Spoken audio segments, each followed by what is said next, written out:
अस्सलाम वालेकुम dear student, उम्मीद करता हूँ कि आप सब खैरियत से होंगे। दोस्तों, आज की इस वीडियो में हम POH के बारे में स्टडी करेंगे। और इस लेक्चर को शुरू करने से पहले मेरे आपसे एक छोटी सी रिक्वेस्ट है। अगर आपने अभी तक हमारे चैनल को सब्सक्राइब नहीं किया तो ज़रूर सब्सक्राइब कीजिए और बेल आइकन के बटन को ज़रूर प्रेस करें ताकि हमारे हर आने वाली वीडियो आप तक पहुँच सके। दोस्तों, सबसे पहले हम डिफिनेशन देखते हैं। डिफिनेशन यानी POH का मतलब है पावर ऑफ हाइड्रोक्सिल आयन। ठीक है, डिफिनेशन देखते हैं। The negative logarithm of OH ion concentration in mole decimetre cube is called POH। ठीक है, यानी किस अगर OH का, ठीक है, अगर OH का हम निगेटिव लॉग ले ले तो दैट इज कॉल्ड POH। ठीक है, निगेटिव लॉग ले ले OH का तो दैट इज कॉल्ड POH। या इस तरह भी आप समझ सकते हो डियर स्टूडेंट, POH मतलब POH हमें ये बताता है कि किसी सॉल्यूशन में, ठीक है, किसी सॉल्यूशन में OH की कंसंट्रेशन क्या है। OH की कंसंट्रेशन क्या है। पावर का मतलब concentration, concentration of hydroxyl ion. ठीक है, किसी भी सॉल्यूशन में OH का कंसंट्रेशन क्या है, दैट्स कॉल्ड POH। अगर आपको इस तरह इजी लगता है तो वेल एंड डन, अगर नहीं लगता है तो आप इस तरह इसकी डिफिनेशन लिखे। The negative logarithm of OH is called POH। POH, ठीक है। तो दोस्तों, एक मुख्तसर सा कॉन्सेप्ट था, लेकिन ये अक्सर पेपर में इसका प्रूफ आता है जो अभी मैं आपको दिखाने वाला हूँ और कराने वाला हूँ। ठीक है डियर स्टूडेंट, प्रूफ ये आता है कि ये प्रूफ करें कि PH plus POH is equal to 14। ठीक है, ये किस तरह 14 का इक्वल है, यानी अगर हम PH प्लस POH को प्लस कर दे तो ये किस तरह 14 का इक्वल है। ठीक है, KW क्या है, आयनाइजेशन कांस्टेंट है। KW आयनाइजेशन कांस्टेंट, ठीक है, आयनाइजेशन कांस्टेंट ऑफ वाटर।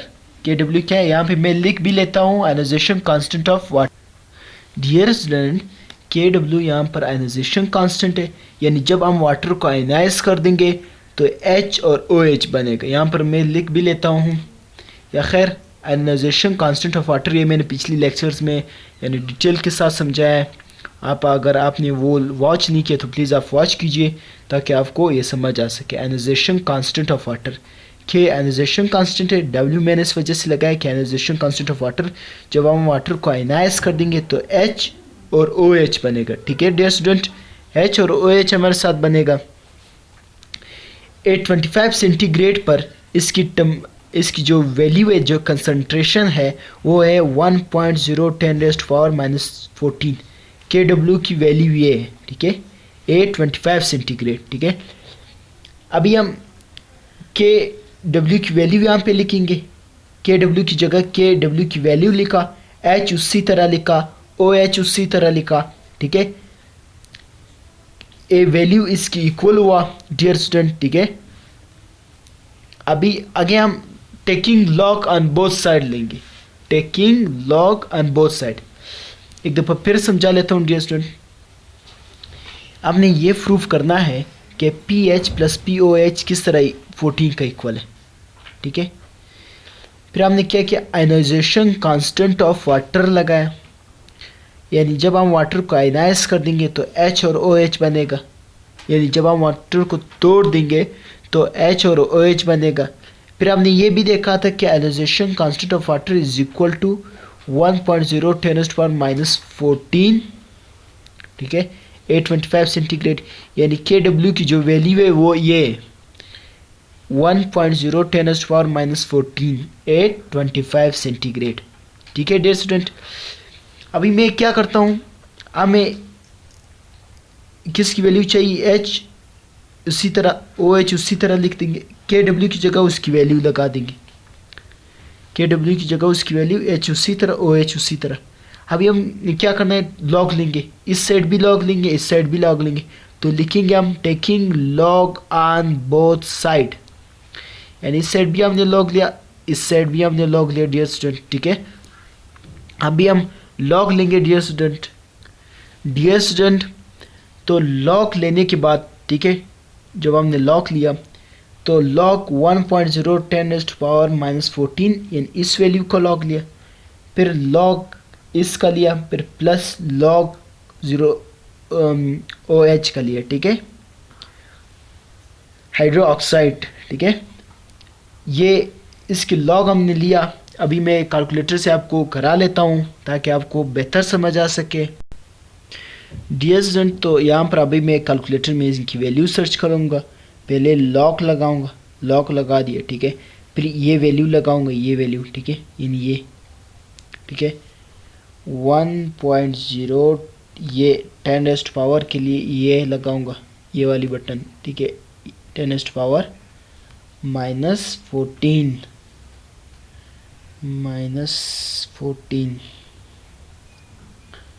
ठीक है।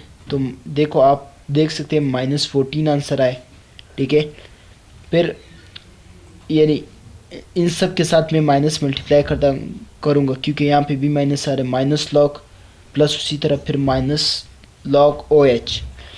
डियर स्टूडेंट, जो पिछले लेक्चर्स में मैंने आपको बताया था कि माइनस लॉग H, जब हम निगेटिव लॉग लेंगे H का तो वो PH का इक्वल होगा, फिर प्लस उसी तरह जब हम निगेटिव लॉग लेंगे OH का, अभी मैंने पढ़ाया POH में, तो वो इक्वल होगा POH, प्लस उसी तरह POH। तो डियर स्टूडेंट, यहाँ पर आप देख सकते हैं, ठीक है, यहाँ पर आप देख सकते हैं कि PH plus POH is equal to 14। तो दोस्तों, एक बहुत आसान कॉन्सेप्ट एक दफ़ा फिर मैं शुरू से रिव्यू करा लेता हूँ, ठीक है, ताकि आपको बेहतर समझ आ सके। एक दफ़ा फिर ये समझा लेता हूँ ताकि फिर एक दफ़ा फिर शुरू से करवाऊँगा, ठीक है, ताकि बेहतर समझ आ सके। क्या हमने लॉग लिया, लॉग इसका लिया कैलकुलेटर में, आपके सामने अभी -14 आया। तो जब यहाँ पे -14 आया तो यहाँ पे तो माइनस माइनस नहीं है ना, तो मैंने इसको माइनस से मल्टीप्लाई कर दिया, ठीक है, इनको माइनस लॉग, ठीक है। तो माइनस लॉग OH यहाँ पर मैं अंडरलाइन कर लेता हूँ ताकि आपको समझ आ सके। ये किसका इक्वल है? PH का, ठीक है। इसी तरह माइनस लॉग OH किसका इक्वल है? POH का। तो POH plus PH is equal to 14, ठीक है। तो इस तरह ये प्रूफ हुआ हमारे साथ कि PH plus POH is equal to 14, ठीक है। डियर, एक दफ़ा फिर मैं शुरू से रिव्यू करा देता हूँ ताकि आपको बेहतर समझ आ सके POH से, ठीक है। डियर स्टूडेंट, ये शुरू से, ठीक है, यानी एक दफ़ा फिर रिव्यू करा रहा हूँ। POH power of hydroxyl ion, power का मतलब कंसंट्रेशन, ठीक है। डिफिनेशन देखते हैं, the negative logarithm of OH, यानी जब आप निगेटिव लॉग लोगे OH का, डियर स्टूडेंट, जब आप निगेटिव लॉग लोगे OH का, ठीक है, निगेटिव लॉग लोगे OH का तो दैट इज कॉल्ड POH। अगर आप इस तरह आपको समझ नहीं आ रहा है, ठीक है, यानी जब आप निगेटिव लॉग लोगे OH का तो दैट इज कॉल्ड POH। अगर इस तरह आपको समझ नहीं आ रहा है तो आप ये ज़हन में रख लें कि किसी भी सॉल्यूशन में OH की जो कंसंट्रेशन होगी, किसी भी सॉल्यूशन में OH जितना होगा, किसी भी सॉल्यूशन में OH जितना होगा दैट इज कॉल्ड POH। बस ये ज़हन में रख लें। अगर एग्ज़ाम वगैरह में आपने लिखते हैं तो आप कहते हैं negative log of OH is called POH। अगर आपको सिर्फ ये भी याद रहा तो आप इससे भी डिफिनेशन लिख सकते हैं, the negative log of OH it's called POH, ठीक है। डियर स्टूडेंट, यहाँ तक उम्मीद करता हूँ कि आपको क्लियर हुआ। एक दफ़ा फिर वो प्रूफ समझा लेता हूँ। डियर स्टूडेंट, प्रूफ को एक नज़र फिर देख लेते हैं। डियर स्टूडेंट, प्रूफ हमने ये करना था कि PH प्लस POH किस तरह 14 का इक्वल है। KW ionization constant of water, ठीक है, यह हमने पिछली लेक्चर्स में समझा है, और अगर आपने वॉच नहीं किया तो प्लीज़ आप फिर वॉच कीजिए, यानी अगर आपने एक दफ़ा किए फिर भी समझ नहीं तो आप फिर कीजिए ताकि आपको बेहतर समझ आ सके, ठीक है। जब हम वाटर को आयनाइज कर लेते हैं, यानी जब हम वाटर को तोड़ देते हैं तो एक H बनता है, एक OH हाइड्रोजन और हाइड्रोक्साइड बनता है, ठीक है। KW यानी ionization constant of water is equal to 1×10⁻⁻14 825 centigrade. तो इसी तरह वैल्यूज पुट करें, वो आंसर आएगा 14 and pH is equal to POH is equal to 14। एक दफ़ा फिर मैंने शुरू से सिर्फ रिव्यू दिया, बस अभी सिर्फ वैल्यूज पुट करें, इंशाल्लाह वही आंसर आएगा। तो अपने उस्ताद वकील अहमद को इजाज़त दीजिए। अल्लाह हाफ़िज़।